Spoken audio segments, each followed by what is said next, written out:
Hey y'all, this video is going to be going over naming acids. I'll just kind of cross out that bases section. We're only going to be focusing on naming acids, which is section 2 and 3 of unit 9. So there's a few rules with naming acids. The first thing to know is that for our purposes, all acids are going to start with the atom hydrogen, specifically the ionic form of hydrogen. But for example, HCl, it starts with hydrogen. H2S, it starts with hydrogen. H2CrO4, it starts with hydrogen. And because of that, all of these things are acids. Going on from recognizing when something is an acid, if it has an H at the start, to name them, the first thing you're going to do is name the anion, which is the second half of the atom, or of the compound within the acid. And then you're going to change its ending based on one of a few things. So the first thing I want us just to focus on is this first row there. I'll erase those lines later when we get to them. But let's say we have an anion that ends in 8. For example, if I look on the back of my periodic table, I could see an anion like carbonate or chlorate or sulfate or phosphate, any of those things that end in ATE. What you're going to do is replace the 8 with ic and then add acid. The way to remember how to replace it is a mnemonic device that I use, like I ate something icky. If you see 8, you replace it with ic. So for example, let's look at this formula here, H2CO3.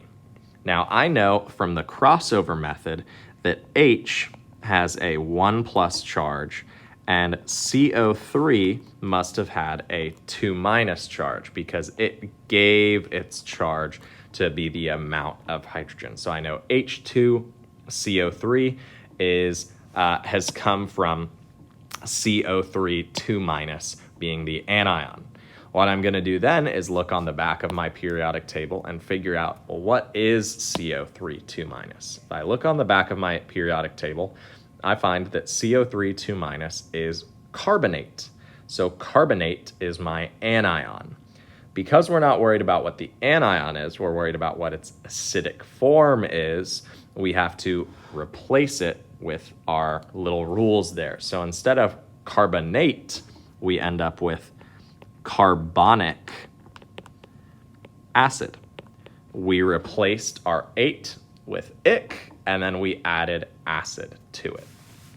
So one thing worth noting with these is in certain molecules that end, or certain ions that end with an R, for example, sulfur, it may be called sulfate, but its acidic form is going to be called sulfuric acid. When we have something that ends in an R like sulfur or phosphorus, a lot of times we'll have to add that R back in to form the acidic form. Next up, let's look at those that end in ite. So if I see on the back of my periodic table, lots of things that end in ite, like sulfite or hypochlorite or carbonite or phosphite. Lots of different things that end in ite. Whenever I see one of those, I'm going to replace that ite with OUS and then add acid again. A way to remember this is to remember that all of us will be ite. Those two endings kind of exchange with one another, like I ate something icky, all of us will be ite. Okay, so let's look at an example of this. We have HBrO2. Well, H always has a 1+ charge, and that means BrO2 must have had a 1- charge because we don't see any additional subscripts there. That means I'm going to look on my periodic table for BrO2 1-. If I look around, I should find that BrO2 1- is the anion bromite. So when bromite becomes an acid, it is going to become bromous acid. That ite from bromite gets replaced with OUS, and then I add acid to it. Lastly, the third scenario is when your anion ends in "ide." Now, there are a few of these on the back of the periodic table, for example, cyanide, but most of the time that something ends in IDE, it is just a single atom. For example, HCl, it's just hydrogen bonded with chlorine, but it's the anion form of chlorine, so it's chloride, technically. Now, when this happens, you're going to replace the IDE at the end with ic, but also add hydro at the beginning. So, for example, our anion here is the anion form of chlorine, which is Cl1 minus and H1 plus. My name of this thing, I'm going to replace the chloride with ic and add hydro in front, is hydrochloric acid. A lot of times these can be tricky because you won't always just have something with a 1 minus charge. For example, you may have something like H2S, which is hydrosulfuric acid. Even though there's a 2 there, that's just because sulfide is S2 minus and not just S1 minus like chlorine is. All right, let's do a little more practicing, and then the best way to practice is to do the rest of these on activity 2 and move forward to activity 3, the crossword puzzle. So let's do some general practice just to make sure we have these down. When going from name to formula, the first thing I like to do is look at the ending and then figure out what anion that corresponds with. So my ending and kind of my beginning for hydrofluoric acid is IC, and it starts with hydro. So I know I'm working with something that that's anion ends in IDE.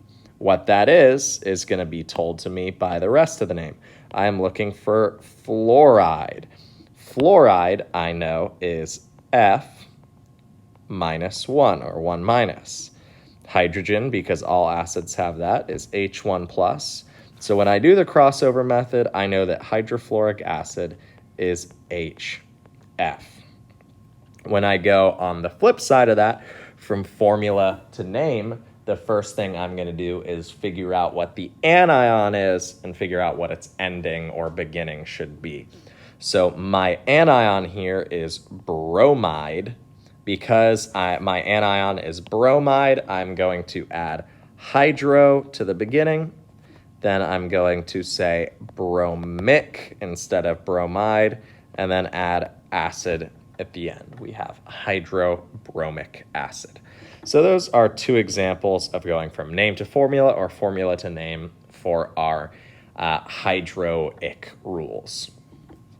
Next, we can do our 8-something icky rules. When I have boric acid, the thing that I'm going to do first is immediately I am going to look at my ending, and I'm going to figure out what anion that corresponds with. So I have boric acid, so my anion that I'm looking for is bor-8. When I look for borate on my periodic table, I see that it is BO3, 3 minus. I know my cation is H1 plus, and so when I cross those over, my formula for boric acid is H3BO3.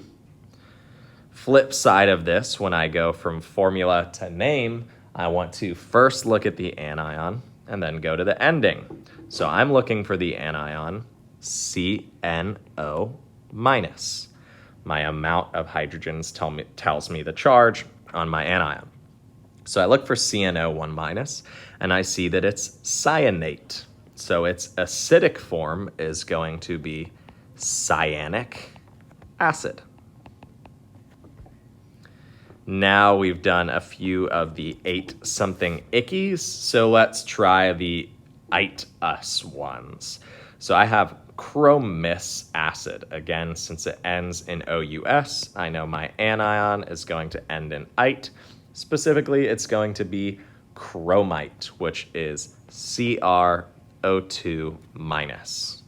My cation is always H plus, and so when I do the crossover method here, My chromous acid formula is HCrO2.